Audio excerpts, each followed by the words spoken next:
So Jamie, a close defeat today. What was your thoughts? Obviously disappointing to lose. I thought probably first half we was miles off it, but to nick that goal just before half time gives you the belief. We knew that obviously going down the slope, and they were tired because they did put a lot of effort into the first half, that we would get back into it. To get 2-2, for me it looked like it was going to go to penalties because it was obviously no extra time. To be fair to the lad, he's hit a great strike, and luckily for them, obviously got the rebound. But it's a very disappointing result.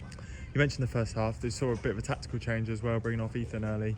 What was the thought process behind that? To be honest, they was going long.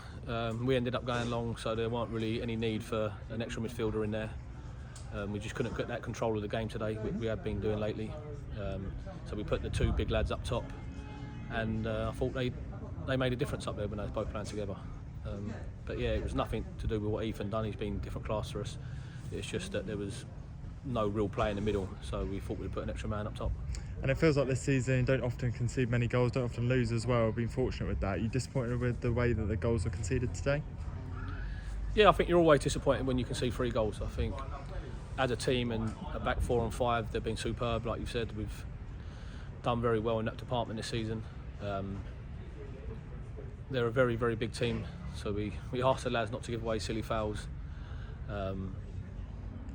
which we did give away a lot of them. But I think it was just one of them days. It was how good we was Tuesday was probably the polar opposite today. And sometimes as managers and players, you can't put your finger on it. They've probably stepped up from where they have been the last 11 games, and we dropped off probably 5%, and that was the difference. And on the radio we were discussing our man of the match. For us it was Danny Wright. I feel like the changeability between having the options of Jason Pryor and Danny Wright is different class. Yeah, that's why we brought both of them in. They're both very, very good number 9s, and it's a flip of a coin who starts from week to week. Like we seen today, they can play together. But normally we're controlling the midfield, so when we have 3 in there, it's obviously worked very well for us. But today was just one of them days. It was a typical cup game, I suppose. Even though it's not the FA Cup, we normally say about that competition.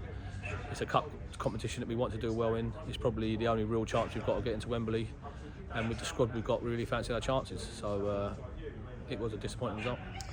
Disappointing, but now obviously a fantastic position in the league, and it gives you a chance to focus on that now. Yeah, I suppose that's the only positive that comes out of it. You're not going to get a fixture pile up, and we have been superb in the league, so we hope that we always tell the lads we don't lose 2 in a row, so hopefully we can bounce back at Tunbridge, which will be a very tough game, and get the result we want. And do you think it's important to bounce back on that game? Yeah, it's always important. I think no matter what happens, we try not to lose 2 in a row. We've always said it, so hopefully the lads might be a little kick up the backside, and they'll be bounce back again on Saturday. Lovely. Cheers, Jamie. Thank you.